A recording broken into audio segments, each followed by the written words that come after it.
I think I wanna know ya, yeah, what?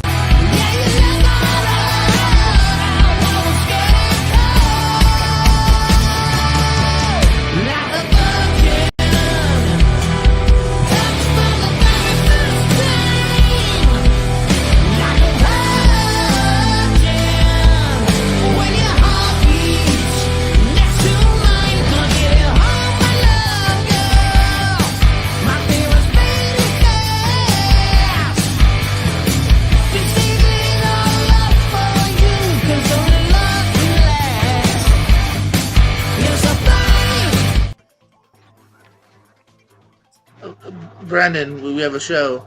Brandon? Oh. Hey there. Let's see you. Hi, Jordan. Hi. And hi, you. Yes, you. And welcome to episode 36 of Long Time First Time. I was just playing Final Fantasy VII Remake for the first time, and I'm going to be playing it for a long time. But that's neither here nor there. This show is not about Final Fantasy VII Remake and how good it is. This show is about us and you and the people and movies that we've seen for the first time. Oh, we're going to talk about the new Mission Impossible? No, we're going to talk about all the old Mission Impossibles that we rewatched, or if we watched them for the first time. That's what we're talking about. Older movies, talking about it, stuff you haven't seen in forever, revisiting that. And I know you're thinking, like, why would I want to just listen to two guys? I want to talk too. Well, you know what, Jordan? Or they just have to sit here listening to us? No, in fact, it's in the comments. It's scrolling down below. The world is your oyster. Come and join us and talk about a non-new release movie you've seen recently. Sorry, I'm turning this off. What have you seen this week, Brandon? I watched a few things. I watched a long time. Actually, no, not a long time. Two first times. So I watched Deadpool Wolverine last year, like everyone else did, and I was like, Sean Levy, he's done some stuff. So I looked back, and Night at the Museums, I've seen those, but like the one that kind of catapulted him to Deadpool Wolverine was Free Guy, and I never saw it. So I finally watched Free Guy for the first time. And a lot of mixed stuff on here about this movie. I thought this movie was very delightful. Obviously, I have a little experience with the video games, and I thought this was a pretty genius kind of story that hasn't been told before. They've tried video games coming to life, in other ways, but no one ever thinks about those NPCs. No one ever thinks about those guys in the background who's just named Guy. Like, who's that guy? Well, that's Guy. His name is Guy. And I thought that was very fun. Yes, it's Ryan Reynolds being Ryan Reynolds. Yeah, it's him doing his same old shtick. But I feel like it works. It really works for this movie because of, he's just a chipper guy. And I think that's kind of what he is. And I think it just works. And the way this movie unravels. Yeah, there's some weird performances. I think Taika Waititi is kind of strange in this movie. I thought Jodie Comer is good in this movie. Is a lot of fan service. Yes. A lot of just random cameos. Yes. But it's fun. And a movie like this, based off of a video game that doesn't exist, should just be just that fun. And it answers some decent questions of why can't people in the background be heroes? Everybody could be a hero if you just put your mind to it. So I really like this movie. I gave it 4 stars, which is a lot higher than most people here on Letterboxd, but it's just a movie I had a good time with. I'm not looking for, Citizen Kane. I'm not looking for amazing acting from a Ryan Reynolds film. I'm just looking for something fun, something enjoyable, something I haven't seen before. And I like this. I enjoyed it. Well, it's not higher than everyone because I believe I'm at 4 stars with this one as well. Yeah. No, it's a really fun world. Kind of the live action Lego movie, if you will, as you said, choosing your exactly character who ends up becoming the hero. No, for its own genre, this is exactly what you want it to be. It's funny. I think it's also kind of rewatchable too. I could definitely see yourself going back to this, 6 months to a year from now, enjoying it almost as much the second time. So yeah, Free Guy's a fun one. Well, let's see. if the hardest critic in the room will agree. Chris Diaz, what's your thoughts on the Free Guy? I loved this movie. I realized I never rated this on Letterboxd because I think I got Letterboxd after it came out, but I like this movie a lot. This is probably my favorite Sean Levy movie from his directing stuff so far because it's just fun, energetic, there's a good message to it.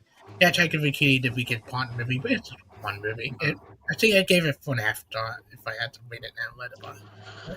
So what, you guys didn't do what I did, which was then retroactively go back and rate every movie you've ever seen because you already logged it on your own free website because you're that much of a nerd the entire time? No. All right, cool. Yeah. I did. I rated every movie I've ever seen ever because I started keeping track back in 2006 on a free website, on a free webs website. Yeah, I marked I everything, and then I letterbox before it was cool to letterbox. Everything I've watched since 2016, I believe, is when I got my I got Letterboxd. I was on Letterboxd before everybody. I want to say that. Yeah, well, I was doing my own letterbox on 2006, so whatever. 2017, Guardians of the Galaxy Volume 2 was the first thing I rated on here. You're a guardian. Brian, what are your thoughts on Free Guy?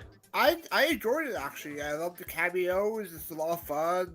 I remember giving it 4 stars as well. Sweet. My first movie of the day, and some of you may try to say, but wait, Jordan, this is old movies, and this movie is 2025. It's the Comeback Trail, just recently released on Paramount. But it's not. This movie's been done for a long-ass time. Hence why I'm showing you a trailer that was uploaded 4 years ago. This thing has been released overseas. You could have bought the Blu-ray if you wanted to buy the Blu-ray on Amazon if you had a region-free player. And it's finally eked its way into the United States. Obviously knows how to great film, despite the fact that this has a cast that includes Robert De Niro as an agent producer who hasn't had a break in a while, owes money to Morgan Freeman, his nephew and co-producer Zach Braff is by his side. Emile Hirsch wants to buy his new script, even though he doesn't think Emile Hirsch deserves it. And they hire a new actor in Tommy Lee Jones, who's kind of like a John Wayne type from the back in the day. And he realizes, almost in a producer's-like way, that he can make a lot of money this time if someone dies on set. That person being Tommy Lee Jones. So again, great pedigree here, and there is some laughs, and everyone's trying too. I don't feel like this is a checked out De Niro. Zach Braff, I think, actually maybe one of the funniest parts of the movie as well. But yeah, you can kind of tell that it never gets to the next level here. It becomes a little bit repetitive as well. How he lucks out of not dying each time. It's missing something, and it wraps up almost a little too neatly in the end as well. So there's moments here I didn't mind it because I do it in a way kind of. I don't know if I say suggested. It's that 2.5, that 2.5 star movie here where I enjoyed it enough to where kept me along for the most ride, but don't know if it's one I would go back to. It's the Comeback Trail. Chris, have you ever seen this? I tried my parents that watched it recently, and I walked in, I didn't watch it. Just they were halfway sure, like maybe. You made that sound dirty, Brian. Have you seen this? I have not, but it sounds intriguing though, the premise. And have you seen this, Brandon? I haven't got to it yet. I'm on the season where he comes back and teaches the doctor interns, but I haven't got to this season. That's a different. Anyhow, Chris, what'd you see this week? So I only got 2. I went to do a third, but I didn't get a chance. But I watched LA Confidential for the first time. Like, this is a freaking amazing detective police movie. I think one of the best I've seen. Even though I have who with Kevin Spacey. But it really just review the movie. Really good acting. It's not Voldemort. I had the script, like one of the best scripts from this decade came out. Everybody all fulfilling it. I was really surprised how much I really enjoy it and how I invested the whole movie. I'm trying to figure out where we're going. And honestly, another really good Russell Crowe movie. I will bring one up later next time we come around. But yeah, this is a 5-star for me. This is easily one of my favorite first-time watches at the end recently. We got a big old 5er in the house. Brian, ever seen LA Confidential? I did actually. I saw it 2 years ago for the first time, and I really dug it. It's a great Christmas movie, and what I saw, I gave it 4 stars. What you thinking, Brandon? Yeah, I love this movie. I've watched it a ton actually, and I've rewatched it about a year ago. Still love it. Even though Chris is right, we don't talk about Kim Basinger at all anymore. We ixnay on Kim Basinger. Sorry for saying her. I thought he was talking about Danny DeVito because he was naked in that couch and. Oh yeah, yeah. The people on the couch had no consent for him to get a lotion all over him. It's messed up. It's messed up, Danny. If you're watching despite Kim Basinger and Danny DeVito and Russell Crowe fighting around. Don't get me started on Guy Pearce. Yeah, Russell Crowe. How many stars you give it though? 5 stars. Yeah, I'm probably at about a 4 or 4.5 myself. Yeah, it's a really good film that I came to a few years ago. Jonathan, quick thoughts on L.A. Confidential? No criticisms whatsoever. 5 stars. Couple fivers out there, majority fivers. Brian, what'd you see this week? Yeah, I watched The Intern for the first time from 2015. I went to this. I heard some good stuff from some people in the community, and I really did enjoy the relationship between Robert De Niro and Anne Hathaway is great. Adam Devine plays a great character. Even Robert De Niro has great chemistry with the people he works with and the whole family aspect. I didn't really enjoy the whole plot with Georgia with Anne Hathaway and Andrew's home, that they're breaking up almost aspect, but I really enjoyed it. I gave it 4 stars for me. We got a 4 in the bag. Thoughts on The Intern, Jonathan? Yeah, The Intern. It's a good comfort film. I rewatched this actually a lot because my whole family likes it, including myself. Yes, it's formulaic, but no, it has heart and wisdom provided for many viewers, especially younger viewers. And De Niro gives one of his most charming performances. So it would have been like a 3.5. It's still good. Brennan? Mm-hmm. It's okay. I find it kind of weird that Brian hasn't mentioned Vince Vaughn or Owen Wilson starring in this movie at all. Like the scene where they play Quidditch is good. Yeah, that's 2. I like all of those. This trailer doesn't have any of that, so I don't remember this part. But whatever movie I watched had Quidditch in it. Go for real. Did you see this movie? No. Okay. This movie is actually way better than that movie. This is one that was a surprise at the time here. I want to say maybe Movie Pass days or Unlimited days. So it was definitely something I went to the theaters for that I probably wouldn't have if it wasn't, part of the deal.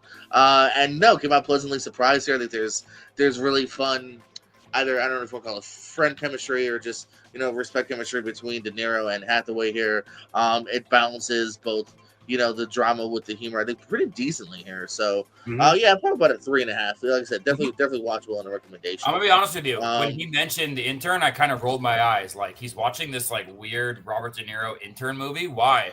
That's what I'm saying. Yeah, no, I didn't have much faith in it at the time, but like you said, that's literally 4 of us giving a recommendation for this movie. I added it to my list. Or wait, is it? I lied because I don't know what Chris thinks. Chris?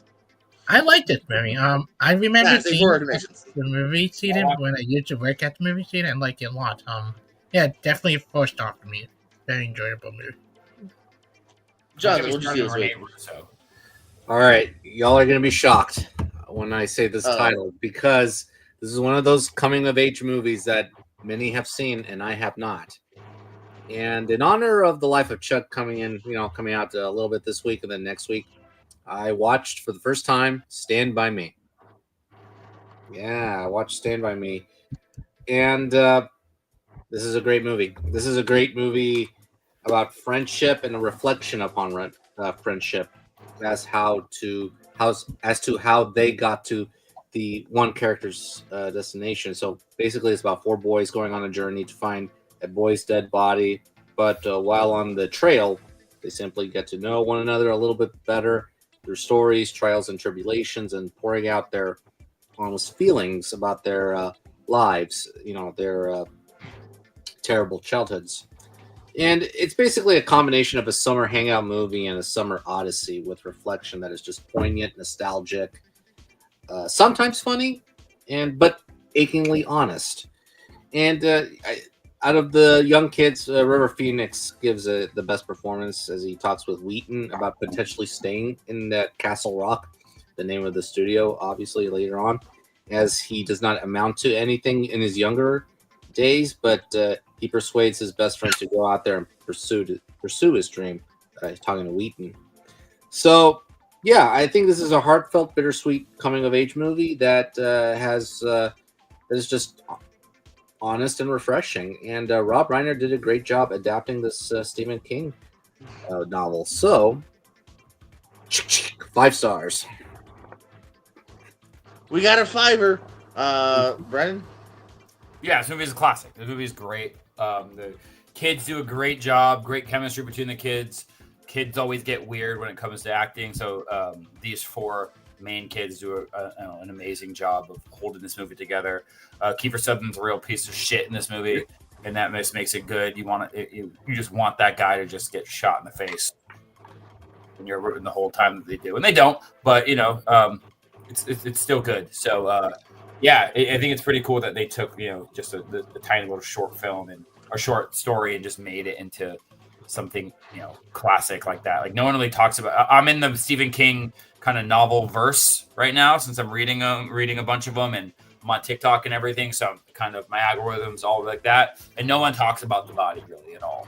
But people really like whenever you talk about coming of age movies, people talk about Stand By Me. So this is one of the few where like it's kind of eclipsed the book or the short story in a way. So yeah, I have us at 4.5. It's an all-timer. Yeah, Eclipse, great Twilight novel. But this is a decent novel as well, I guess. No, it's a great film here. Yeah, something I thought I was late to the party, Jonathan. And I only saw it a few years ago. But no, glad you finally saw it here. Again, it's really good, tight stuff here. Maybe good wrap around in the end with Dreyfus. Maybe just because I'm a jerk, 4.5. Chris, what you got? That's one of my biggest Stephen King blind spots. So you probably get Brian, what you got? I actually saw this the first time last year. I did enjoy it. I gave it 4 stars for me. Wow. Ooh, what a rough critic. Yeah, usually I'm the tougher one. Huh. This is interesting today. Brandon, what else you see this week? All right, so we went double De Niro. So now we're gonna go double Crow. And I watched 1995's The Quick and the Dead by Sam Raimi, starring Sharon Stone, Gene Hackman, Russell Crowe, Leonardo DiCaprio, Keith David. There's a bunch. Gary Sinise, Tobin Bell. There's a bunch of people in this movie. And I had no idea this existed until I wanted to watch more Raimi. And I clicked on it and I was like, oh, Sharon Stone. And then I started watching. I was wait, Leonardo DiCaprio is in this fucking movie? And this movie's awesome. This movie is so cool. It's I love Westerns. I've reviewed a lot of Westerns on this show. This is a very different style Western. First off, there's Leo right there. This trailer looks like it was made out of a potato. But it's kind of a different story because you have the main character is a woman, so played by Sharon Stone, and she comes to this town for a quick draw competition, and it kind of just slowly unravels like why she's there. Gene Hackman plays he's done it before, he'll do it again, plays a great villain in a Western. And then you start learning more about what he did and how despicable he is. Russell Crowe is kind of the quiet, drunk hero that you don't really know what's going on with him. But every character has sides to them and, just layers to them like ogres and onions that a lot of Westerns don't have, which I really appreciated because you get to see like their motivations of why, not just because every character has a motivation for being here. Even Leonardo DiCaprio, who's just a little kid who wants to be the fastest in the world. You kind of understand what he wants, and what's in it for him. And yeah, it screams 90s, but Sam Raimi, all these shots, the crazy zooms, the crazy panning, it's just cool. This movie is just super cool. So I really, really like this movie. So I gave it 4 stars. Not quite upper echelon with some of the other Westerns I've seen, but it's a nice little, it's different. So if you're looking for something that's not just like guy comes to town and gets revenge for someone killing his, it's different with the tournament that they have and all that. You get to see a lot of the shootouts, but not just shootouts. You get a lot of like the duels, which is cool. So yeah, if you're looking for more Sam Raimi stuff that's not Evil Dead or Spider-Man, check this one out. Yeah, it's actually this is one I've actually been a fan of for a very long time. Might be one of the first off the top of my dome like westerns I saw. Just, growing up on like TNT and TBS and stuff. So probably about 3.5. Like I said, I don't know if it holds up as much on repeats, but it is a fun flick. What do you got, Chris? I had that's an next on my list on my watch list to watch. Right. Filmography. Same here. It's all my list to watch as well. And Jonathan. Good Western. It is distracting stylistically at times. This would be a 3.5 for me. Fun Western though. Yeah, watch Darkman. Darkman's good. I like Darkman. I haven't seen that. Brendan, have you seen Darkman? I'm not. I'll watch it next. There you go. Put it on your list. Coming up next. Ready. Hey, well, I talked about the comeback trail. Let's keep my my gimmick of movies that suck and were delayed. This movie is called Accidental Love. Now, once again, I'm about to rattle off a fantastic director and cast here. This is Jessica Biel, who's about to marry James Marsden, but she gets a nail stuck in her head, and then she goes to try to see if she can get that figured out. Along the way, she comes across Jake Gyllenhaal, who's like running for mayor somewhere else. His mom, Catherine Keener. You got Tracy Morgan thrown in there. You got Kurt Fuller thrown in there. And this is a David O. Russell film. David O. Russell, who What 2 years later was making Silver Linings Playbook. But for whatever wrong happened here, something wrong happened. Now, if you are on Tubi and you're wondering, Jordan, I can't find this. Why did you say watch it on Tubi? It's because it's under Nailed. There's 2 different titles depending on where you're looking. I feel like Accidental Love is the more common title. That's the one you will find on Letterboxd, for instance. But yeah, you might find it as Nailed otherwise. Oh yeah, Bill Hader's in it for 5 seconds. Forgot about that. Yeah, this movie Oh my god. makes the comeback trail look really finished. This movie feels unfinished. I think to a degree it was unfinished. If you look into the background of it here, almost none of the humor lands. You don't like the characters necessarily from the get-go, so when bad things happen to them, you're not necessarily rooting for them then either, because you didn't like them from the first part. The new relationship between her and Gyllenhaal doesn't really track either.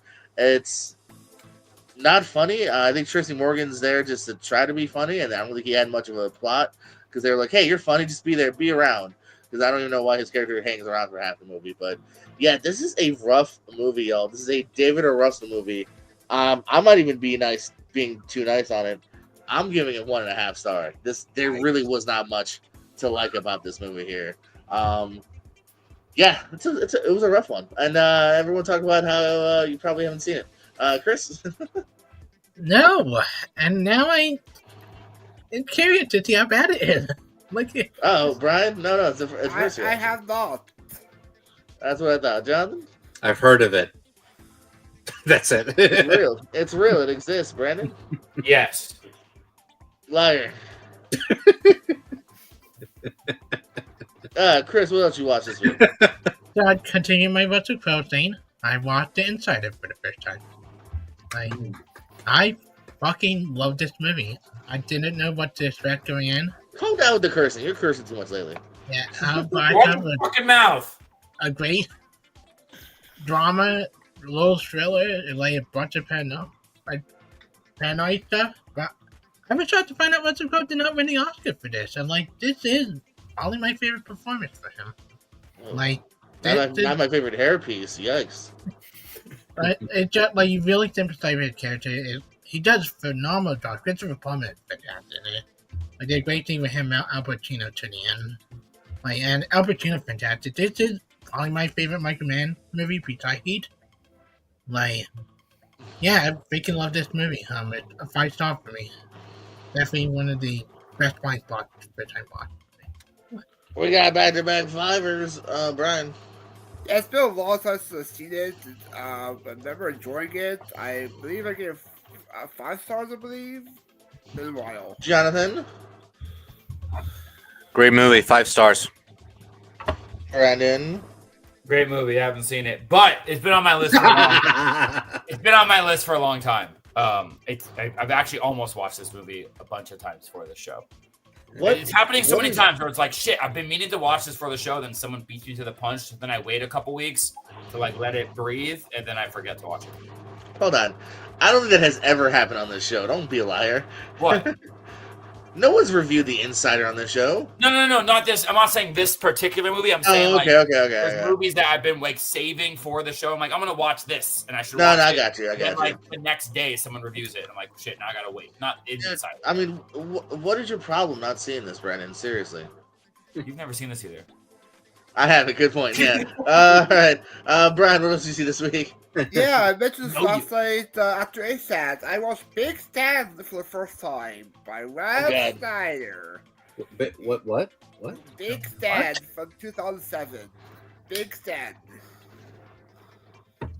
Yeah, most people haven't heard of it because it's very forgettable. It's I've very heard of it. bad. Feels like a made-for-TV movie or a Tubi movie. If you love rape jokes, you'll enjoy Big Stand.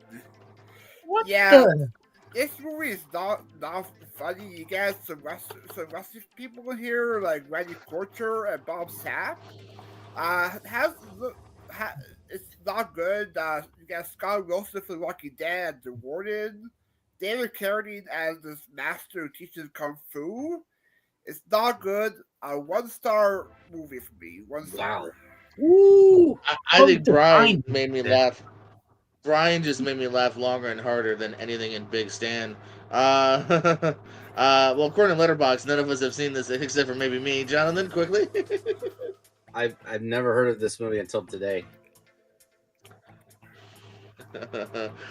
Brandon. I have heard of this. I have seen the trailer.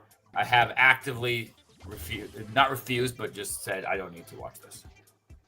Well, you know I'm with the Shabadoo man, and that yes, this is a movie I have seen. I have tracked through. Pretty sure it was on Tubi as well, at least for me at the time.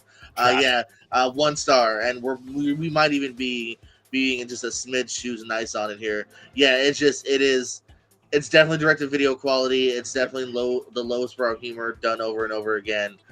Again, another time where like I think Schneider can be someone you can kind of root for. Like in The Animal, you kind of at least like the guy. Yeah. You don't root for him here. Yeah, it's not a good film. And Chris, directed by why is Schneider, Big too. Stan? Why is Big Stan 5 stars for you? I had not seen it, and I'm not a big Rob Schneider fan, as everybody knows. So I've avoided it. Oh wow, yeah, I actually forgot. Yeah, this is straight up a Schneider directed film here. Yeah. 1 of 3, The Chosen One, which I also don't recommend, and also gave a 1 star or 2, and then the Daddy Daughter Trip from a couple years back that was a Raising Cane's produced movie, or they were at least advertising at Raising Cane's, which I thought was funny. And I have not seen. All right, let's see, John, what you got this week? Got anything else? Yep, I got 2 more in me. Right So let's go old school. Let's go for Witness for the Old school, Will Ferrell. No. It's Witness for the Prosecution. We don't do, Jordan doesn't allow black and white movies on here That's not true. unless it's me because I'm co-host. Well, you're gonna get 2 for me, so spoiler alert for the third one. Witness for the Prosecution, directed by Billy Wilder, based on the Agatha Christie play. So this senior barrister named Sir Wilfred Roberts, played by Charles Lawton, is at the point of retiring after a heart attack, but a case is presented to him as this man named Leonard Vole, played by Tyrone Power, is accused of murdering a wealthy childless widow who named him, Vole, as the main beneficiary. What is this? I don't know. It said Witness for the Prosecution. Well, I think okay. it's probably going to have a remake. That's it? Well, this- Yeah, it's a remake. This is the remake. That's not the 1957 one. It looks great for the time. Okay. Anyway, I'll keep going. Who named him as I actually didn't know that. I didn't know that there was a remake. Who named him as the main beneficiary in her will. But so, against the advice of his doctor and nurse, Roberts decides to defend Volt. That's the right one. The movie uses legal jargon in an interesting case, and there's a basket of humor in here related to Roberts' health and pills. During the trial, his grumpiness and other obstacles surrounding the case. It doesn't feel staged, thanks to Billy Wilder's camera work. And he uses certain characters from the balcony to the defendants and plaintiffs' tables as Robert counts his pills to the witness stand. The whole trial is so intriguing, right up till right up until one of the craziest finales I've ever seen, and that caught me off guard. And I'm not going to spoil it. This is a really terrific movie. I think there's one flashback sequence that's a bit too elongated for my taste. I probably need to rewatch it. So for now, 4.5. It may go to 5 in the future, but 4.5. Brennan. This is another one that happened again. A movie that I've been meaning to review for the show. My wife's a lawyer, so I have a full list of courtroom dramas that we haven't seen, and I want to bust through them. But we've both been really busy, so eventually I'm going to knock out. There'll be a week where I knock out like 5 courtroom dramas in a row, but not this week. My only note is that I do like how these old trailers sometimes will remind you of the trailer or remind you of the name mid-trailer. Like they've shown Witness for the Prosecution twice now, and the trailer's still going. Like, What is this like dramatic moments. Yeah. Witness for the Prosecution. A couple dramatic moments. By the way, you're watching Witness for the Prosecution. That's a weird old trope. But hey, I might watch the new one because Toby Jones is in it, and I like Toby Jones. Chris? I had not seen it. Been on my watch list for a while. Ryan? I had not, but I swear this on Tubi though. You're a Tubi. Brandon, what's your third movie of the week, or do you have one? Am I allowed to talk about the rehearsal? No. Then I don't have anything else. You know, right. Wrestlers vs. Zombies, Brandon? What the heck, Brandon? I watched 4.5 minutes of Wrestlers versus Zombies, and one star for the credits. I'm gonna do that every week. I'm gonna watch another 10 minutes of Wrestlers versus Zombies. There you go. And in 12 weeks, I will be done with it. Right next on. week, when we get past the credits. Oh, it's a Billy Wilder film. Well, that does excite me a little more. Hero Wilder. For me, my final film of the day, I watched the found footage movie, The Gallows, from 2015. Hey, let me finish my damn review before you start oohing and on. But yeah, it's fine. A little less than fine here. There's a couple moments that I do like. There's one thing where like there's a noose around her neck, you don't see it, but you see the effects. So like there's a couple of intriguing moments here, but for the most part, you just got like, good-looking kids kind of acting like they're in peril. Found footage is, if anything, detracts for me from this movie here, which I think it does it for a lot of films here. It's boring. A lot of like just silence, and then a jump scare. Silence, and then that's where the figure is. And so there's really not much more to this movie here. I've seen worse, but again, it's definitely not something I would recommend. It's a 2-star movie for me here. Chris, thoughts on The Gallows? This is an awful movie. I also have one of the worst plot twists I ever seen in a freaking horror movie. Like, I actually don't hate the plot twist, just based on the fact that at least like something finally happened. And the ending is really stupid. Like the way they ended. Yeah, I do hate the ending. Yeah, I don't like the ending. Yeah, this is 1 star for me. I hated it. I refused to watch the sequel that apparently got made. Yeah, I almost refused to watch this, and I don't know why I did. Oh, I owned it for some reason. Why did I own this movie on Vudu? It's been sitting on my Vudu for the longest time, or Fandango at home now. Brian? Nope, haven't seen it. Right on. Jonathan? Yeah, I saw it a long time ago, like the year it came out. It's a horrendously dull film, and it's basically the same tropes, like jump scare, silence, jump scare, and then right until that terrible ending. So, yeah, this is a 1 star for me. Brandon, 4.5. Why? Man, I mean, Luke Gallows is fine. I think Carl Anderson kind of carries him through their tag matches all the time. Yeah, he does. During the early days of Bullet Club, I thought Hold on. Good, big. Can I pause your joke? Chris, do you even get the joke that you're laughing loud at? No. I thought it was about Chelsea. No. Yeah, wait, he laughed way too hard. I was like, wait a second. Only for maybe Brian, but... Bring up, maybe make me laugh. That might really change it. You laughed way too loud for not understanding the joke. Yeah. Hey, Pee Wee Herman, why was he on this thumbnail? Anyway, Chris, you said that was it for this week? You know what? Because I reviewed.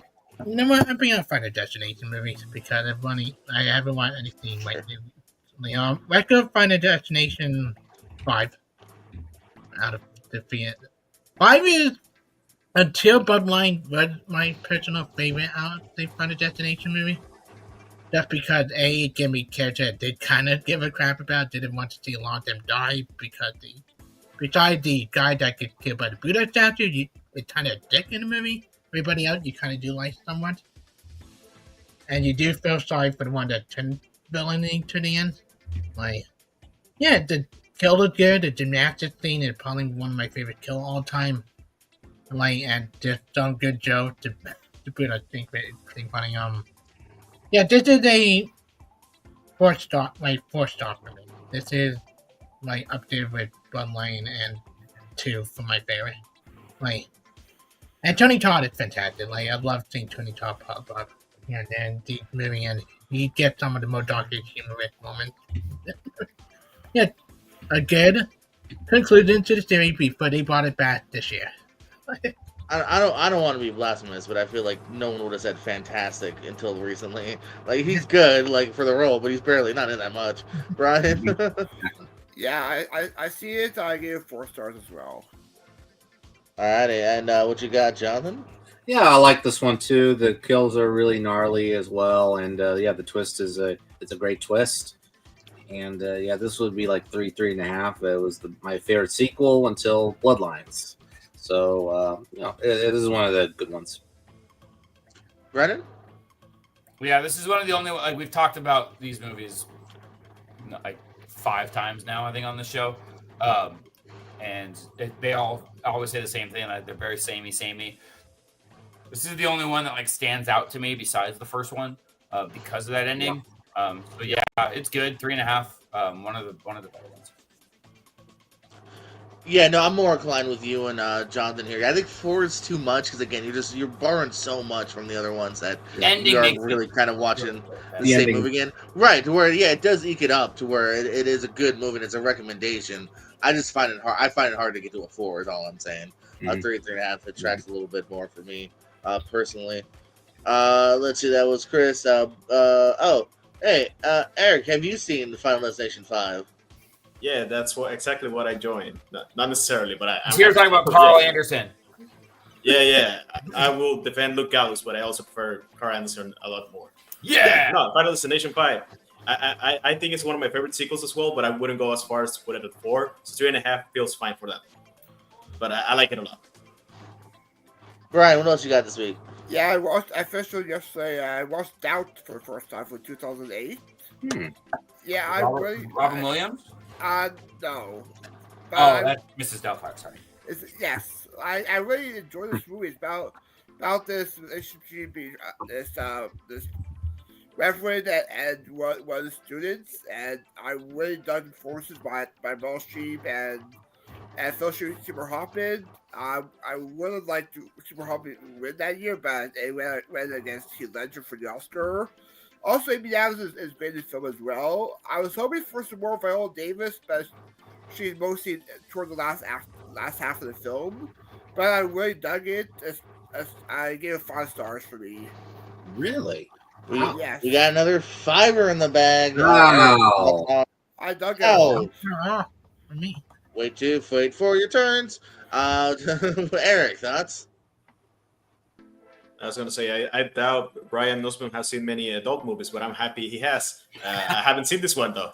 But good for you, Brian. Brennan? Great job. Yeah, this looks...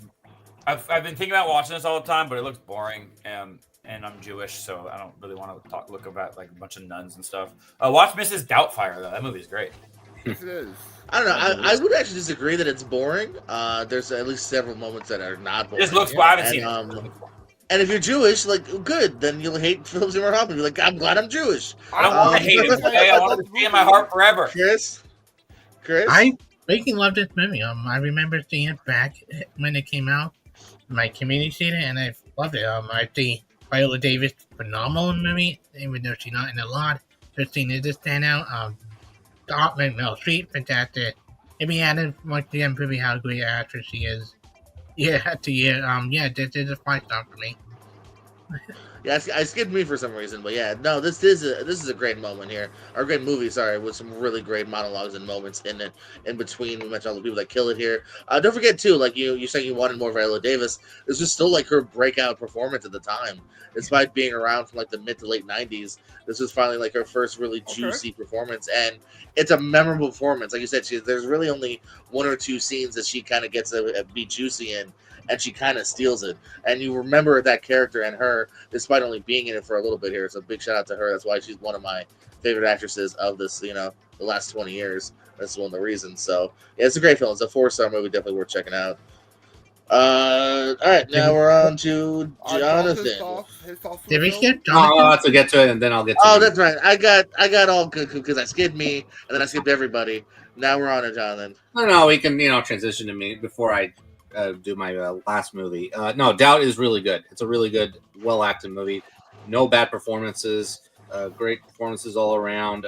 Just a few technical stuff that didn't work for me with like the Dutch angles and stuff like that. So that it would have been like 4.5 for me. But it's a powerful movie, disturbing movie. All right, last one for me. This is gonna be a tonal transition here. So we're going back to the 50s, and I'm going to bring up a very fun one. It's called Tarantula. You got my attention. Giant spider movie? Yep, the giant spider movie. Yes. Yeah. Tarantula. All right, so it's essentially simple. I mean, it's about a tarantula on the loose from a lab, and this professor is basically testing stuff on certain creatures, and this tarantula has gotten that little formula inside of him, and then it's growing gradually around this innocent town. Yeah, it's a lot of fun. I mean, it takes a basic plot and molds it around this sheer case of grand terror with its furry behemoth slowly creeping onto its prey with its back turned against it. And just people start to panic and start screaming into midair like the 50s, of course. So, yeah, it's cranked up with music at certain moments, and you just see the tarantula up close with the close-up fangs, and it makes the horror convincing as well. It's not the most original creature feature, but it's like one of the more fast-paced and fun films of its subgenre. It's a good movie. It's a very chaotic film that if you're a fan of creature features like Alligator and Jaws and Deep Blue Sea, you'll like this one. So this is 3.5 for me. Yeah, this is a fun time. Deep Blue Sea, it sure gave me. What you thinking about Tarantula, Eric?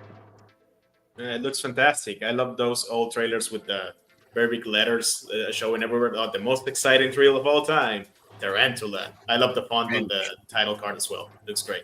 Yeah, looks fantastic. I haven't seen it. Brennan? You know me. You have me at giant animals. It doesn't look better than Rampage though. Jackson? Yeah, he's a good looking cat. Yeah, I haven't seen it. Chris? No, I have not seen it. Brian? No, I haven't seen it either. Hey, guy, Eric's here. Eric, did you watch any movies this week? Yeah, I'm going to take us back way further into the 30s because I saw The Invisible Man in honor of Brandon's birthday. Happy birthday, Brandon. I forgot to say that. I was going to say that much earlier. You watch it because of me? Yeah, because this movie is really fun, and you're a lot of fun. Yeah! This movie is great. It's probably the best 30s movie I've seen these last couple of weeks because I've seen a bunch of them.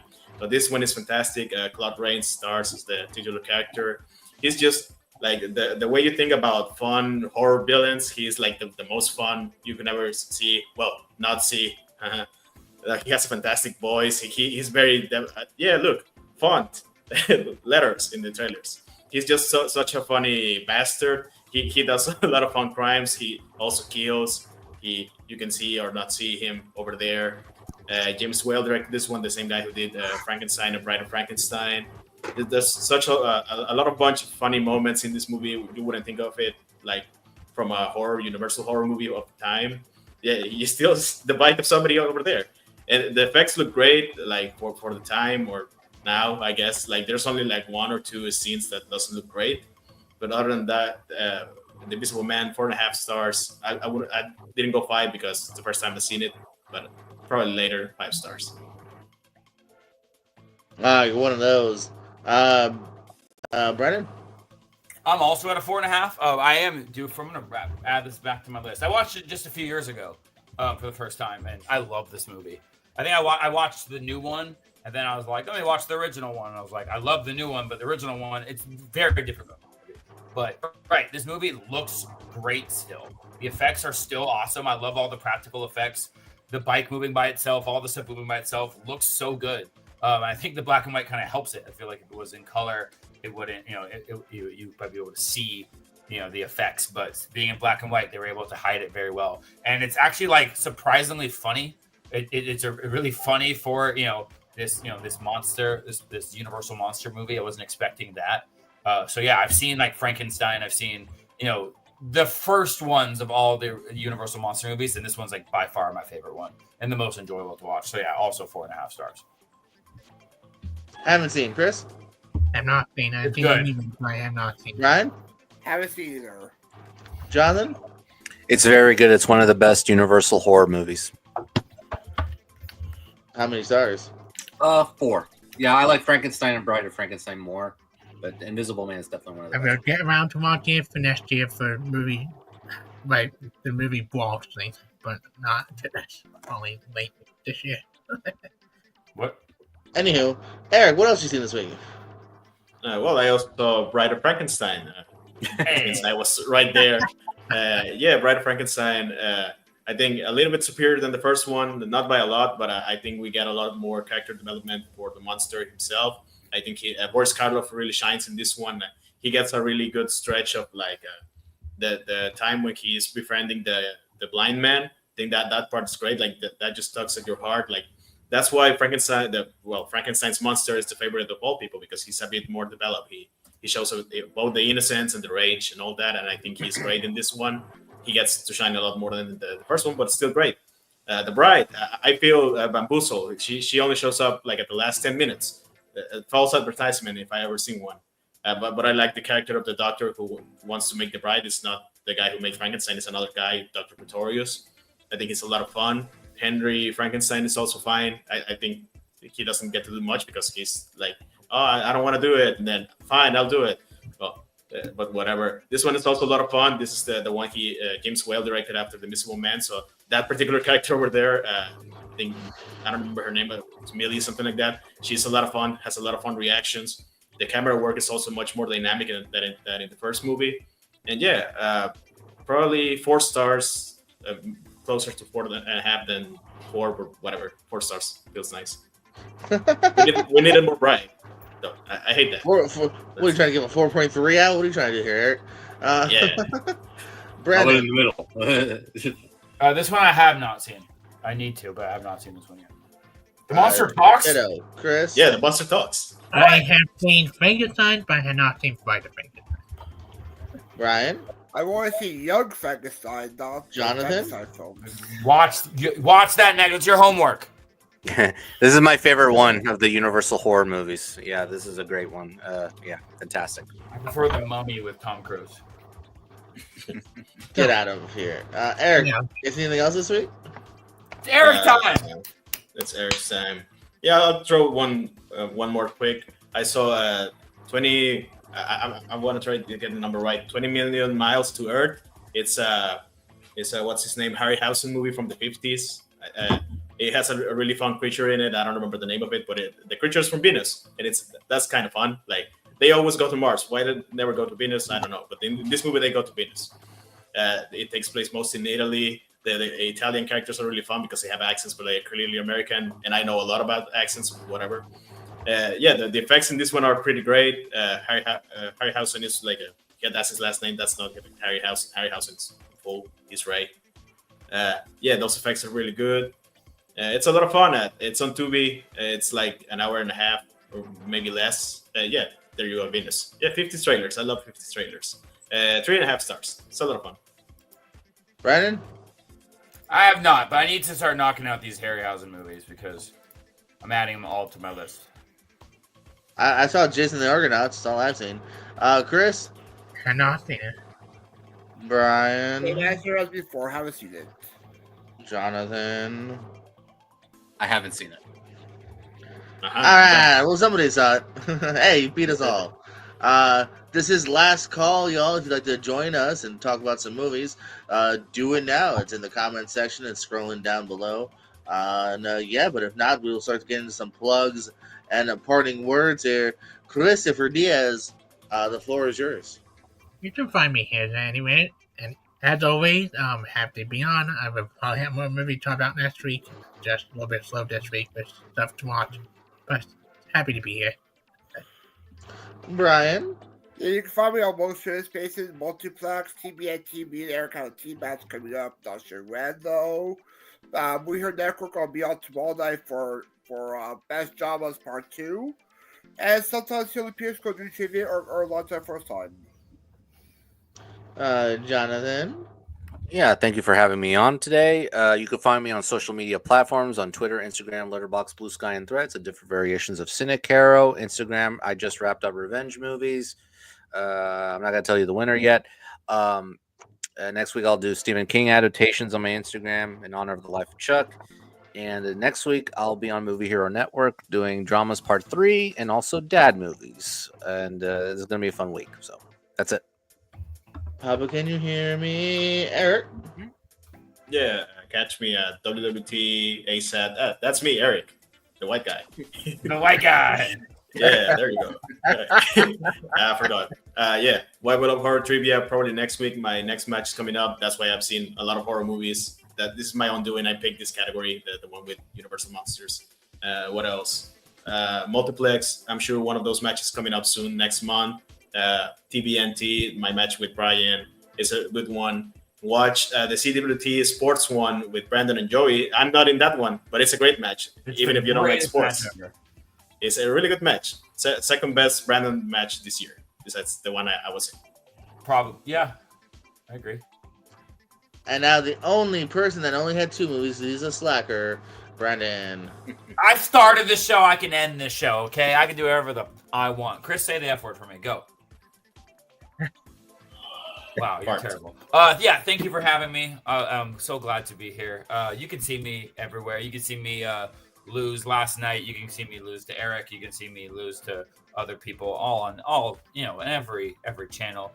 You can see me win on Tato's channel. Jeff, that was live, right? Jordan, we aired that.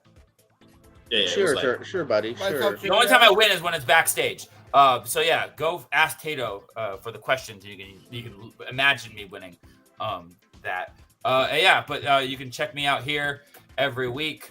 And then at what time, Jordan? Huh? What time? What? At 9:50. What time? Oh, 9:15. Yeah, 9:15. You can watch me and Jordan host. Jordan who? Chris Cass versus Scott Gata. Chris Fast and Scott Gata. And what type of trivia? Wrestling. I don't. He just asked me to be there. I don't know what it's for, but go watch that. Yeah, that is over at the Pierce Wrestling channel. We'll be there in 15 minutes, and then an hour after that, join me over the Lonely March channel for more wrestling talks. We got to talk about our truth, and everything else that's happening in the world of wrestling, including the Money in the Bank stuff. So yes, appreciate everyone that's watching. If you see something, let us know in the comments. Let's from Facebook, which we've already been deleted off of Facebook because of the trailers. Thanks for watching. We love you more than you'll ever know. Good night. Yeah, probably.